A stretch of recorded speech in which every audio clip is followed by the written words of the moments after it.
Hey, hi guys, welcome back.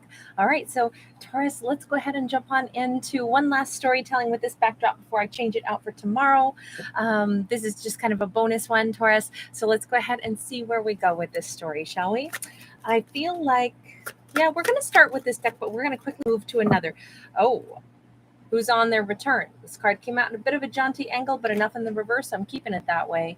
We've got a returning energy here. That Eight of Cups. This is either someone who is completed kind of their own spiritual journey where they had to go kind of like take a few steps and find themselves, and now they have returned full circle to themselves. They feel very comfortable in who they are. Or this is a person who is literally on their way back into Taurus.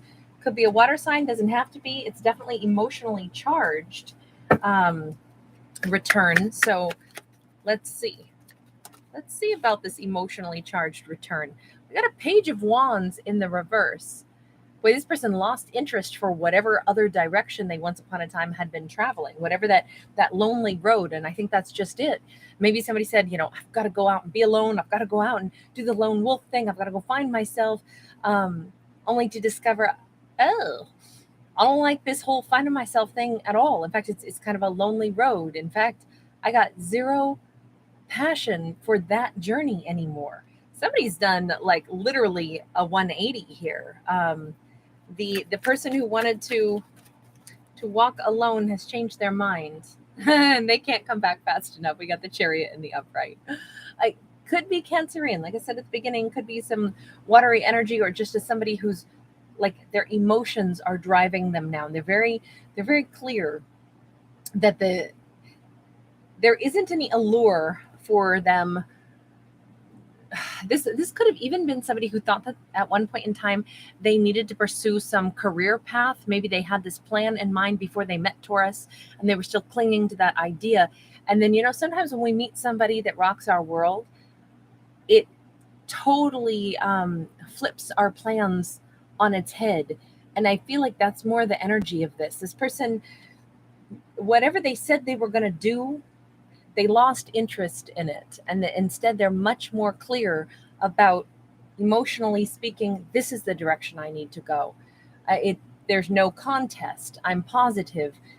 This is almost like someone who said, I'm going to be moving. Man, I bumped into you at just the wrong time, and I've been planning on moving, and so you're really awesome, Taurus. But I had this in my mind that I was going to be moving at the end of this year, and then they start thinking about it, and they're like, why the hell am I moving? I just found a reason to stay. Maybe the universe put somebody on my path. We got a Temperance card in the reverse. I do think that I'm wondering if this person hasn't ever really felt like they belonged before. So they've been used to going it alone. They've been thinking that way. Maybe this is a Taurus feeling this way, but something is changing here. If this character has been alone, if this Taurus has felt like a misfit or an outsider, I gotta say, I think they're having second thoughts about this, or this character is having second thoughts because they've met the Taurus. We've got Sag showing up on the scene as well. So 2 major arcana. Our character, it feels wrong. Their previous plan to leave, to go, to do their own thing feels totally wrong now.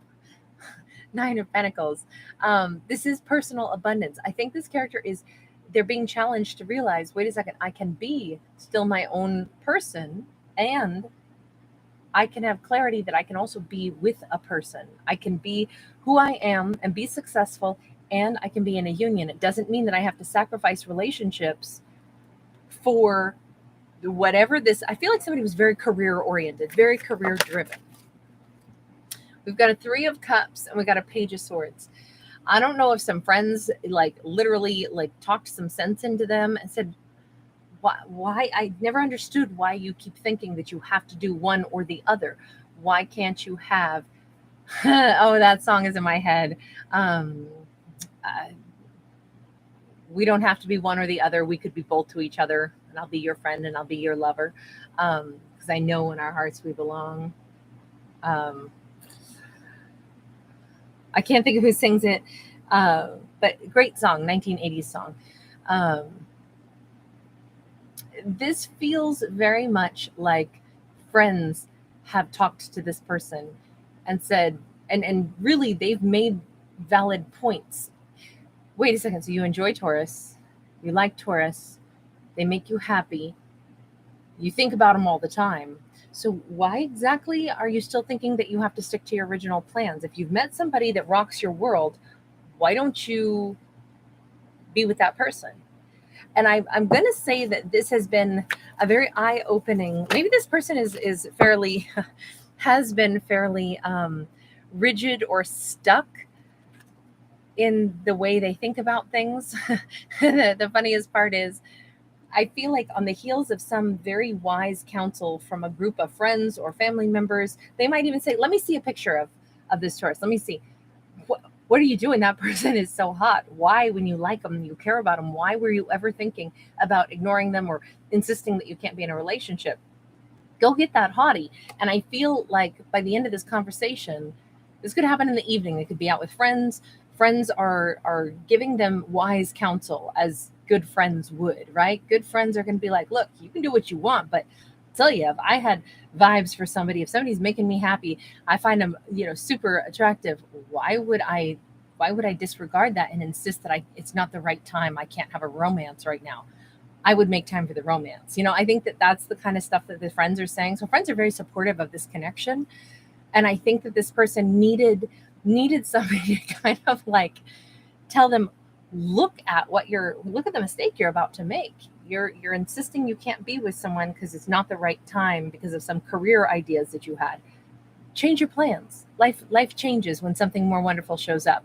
I think by the end of this conversation, they are on their way. This is somebody hopping on their horse and like frantically riding or driving to return into Taurus's world. Now, this could literally be that they reach out to Taurus. Maybe Taurus is out that evening. I mean, heck, it's a weekend night, and if you're in this northern hemisphere, we're in summertime, so it's those hot summer nights.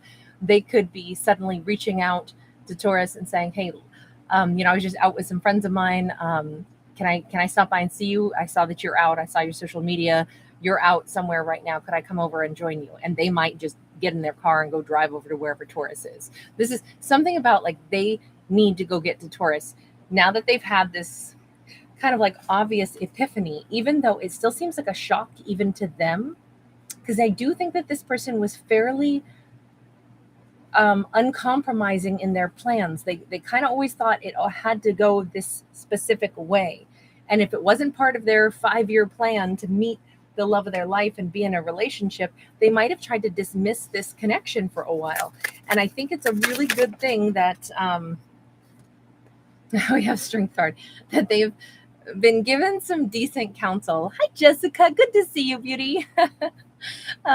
This is one of those storylines where I'm just glad that this character A had some solid friends, and B is able to see that when the universe gives you something amazing, have the courage, have the power to step up and take control of this, and see that as the gift that it is. Because I feel like Taurus is a gift in their life.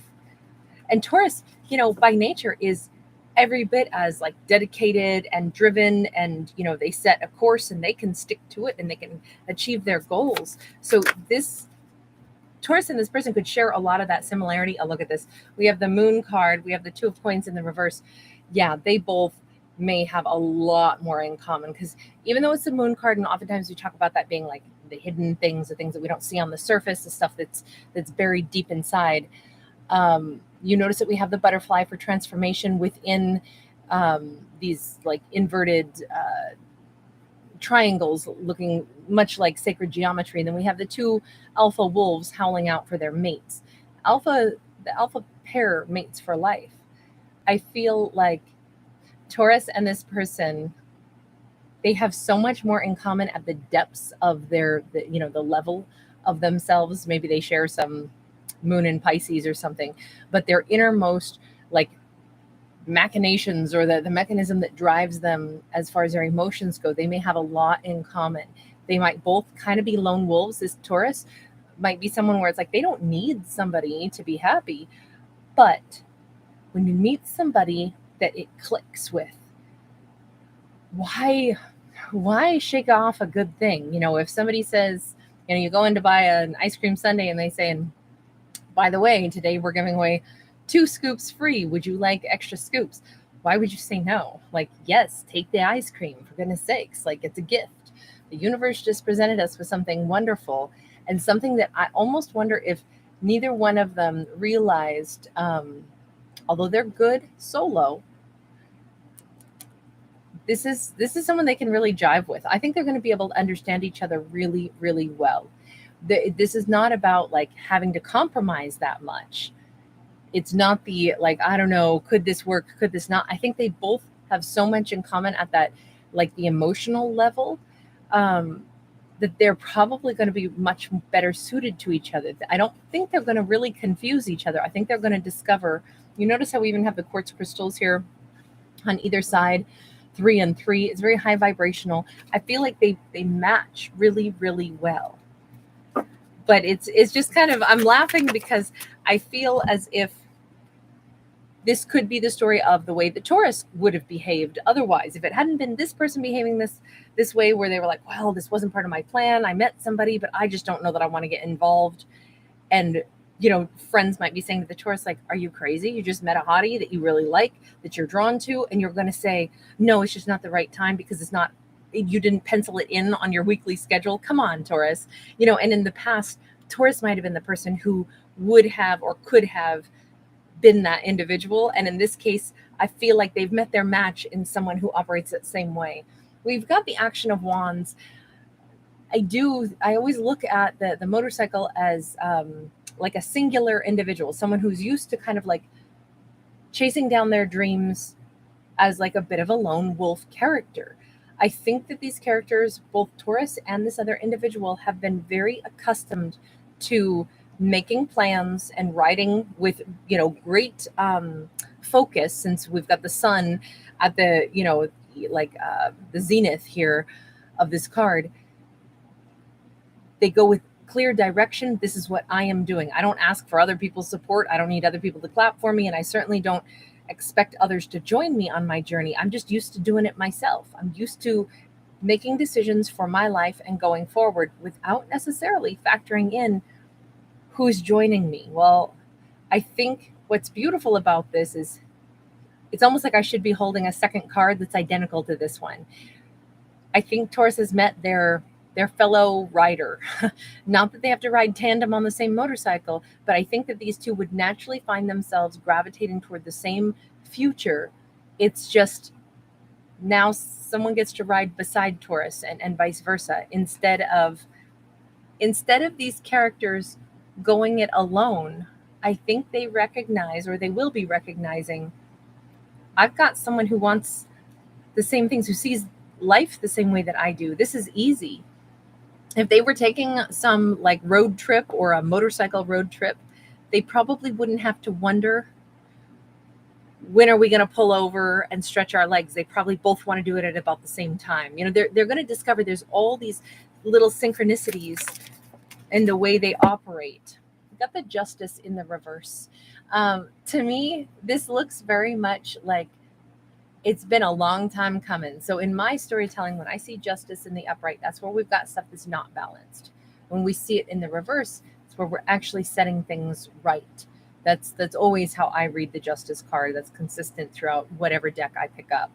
That's just me as a storyteller. I see it that way. To have this in the reverse, I'm going to say, I don't know that Taurus nor this person has ever met someone that could actually match them quite as well. The one thing I want to ask about is, why is it that they're having to return? Because the first card out was this person is returning to Taurus's life. So I'm wondering, did they actually walk away? We've got a King of Cups. No, I feel like they were pursuing and experiencing like an emotional bond with Taurus, but it's like in their mind they were thinking, wow, this was really great. It's a pity that it can't go any further than this. Look at this. The Taurus is here with the Hierophant, 10 of Swords, Queen of Wands. I feel like they were, in their mind, they were saying, wow, I've met this amazing Taurus. Gosh, they're fantastic. It is such a crying shame that Well, can't be with them. They're really awesome. Boy, someone's going to be lucky to get with that Taurus. And their friends had to be like, why is that somebody not you? Explain to me logically why it's not you pursuing this Taurus. And I feel like thank God for their friends, because this person is head over heels in love with the Taurus, but they were determined that of course it won't work because that wasn't penciled in on their calendar. I'm laughing at this character because I'm like, why? How? They were this close to messing this up really bad. Um, I'm wondering what is the hold on, because this character seems to be like that close to making epic mistakes. I know I'm being very judgy right now. Let me just ask, what's the advice for this character from the universe, not from Judgy Kate? We've got Knight of Discs and we got Six of Wands. This says, first off, I always look at this Knight of Discs as like a whole turning of a year. By the way, we have the Jaguar for the second time out of two different cards, which is a profound power symbol here. So we had it on the Strength card, and now we see it here as well. Someone could have a connection to like the Amazonian rainforest. They could be Mayan, Aztec. It's just a side note here. But this seems like, or somebody's taken a trip there or wants to take a trip there. The Knight of Pentacles is usually like slow moving energy, and the advice to this character who damn near messed things up with their Taurus by imagining that it couldn't work because it just wasn't somehow the right time. This is the whole Mayan calendar, so I look at it as like a year's amount of investment anyway, and it almost seems like the universe is suggesting to this person, why don't you factor in that throughout the span of a year of anybody's life, many things will grace our life and will possibly like enhance our entire experience. Meeting someone doesn't mean it gets you off your path. It might change the tempo and flow, and it might make the experience so much richer. So alter your plans. Maybe they had like a 3-month plan. Now they need to make it a 1-year plan for what it is that they want to achieve, and allow themselves to enjoy this process. Because maybe this person has been working like a machine. They've been very like, no, I have to do this in this amount of time. And the universe is like, but will anything really change if you take more time and allow yourself to enjoy the the amazing individuals that enter into your world, into your life? I feel like this Jaguar is representing the Taurus. So I'm feeling like either, this is weird to say it this way, but it's like Taurus is their power animal or their totem. Taurus might be like a source of incredible good luck for them. And they haven't really recognized that yet. Meeting somebody that's like a gift, a muse even, that could actually be what Taurus winds up being for this person. They already love the Taurus is the crazy part, but they were really thinking that this couldn't move forward because they had this other plan in mind. And the universe says, adjust plans, slow your roll, cowboy or cowgirl. You'll still be able to work like a machine and get to where you want to go, but the journey is going to be so much sweeter. And what Taurus will add, the value that they'll add to your experience in this lifetime is going to be, incalculable. So I feel like this character really needed to get into a more flexible frame of mind and be grateful for the gift. They already love Taurus, but they just didn't see how it would work. But the only obstacle was their mindset. So I'm going to leave that one there. Thank you guys so much for hanging out. Hi, Melissa. Good to see you. Hi, Elizabeth. Melissa, once upon a time. Very nice to see you guys. Oh, thank you, honey. Melissa, you're so kind. Hey, Monkey Experiment. Wonderful to see you. Sabari, how are you, hon? All right, you guys, I will see you in the next one. If you do enjoy the channel, please don't forget to give it a thumbs up and subscribe. It lets me know you like the channel and want me to keep doing it, and then I shall. Lots of love. I'm going to do Gemini next. So I'll see you guys there. Bye.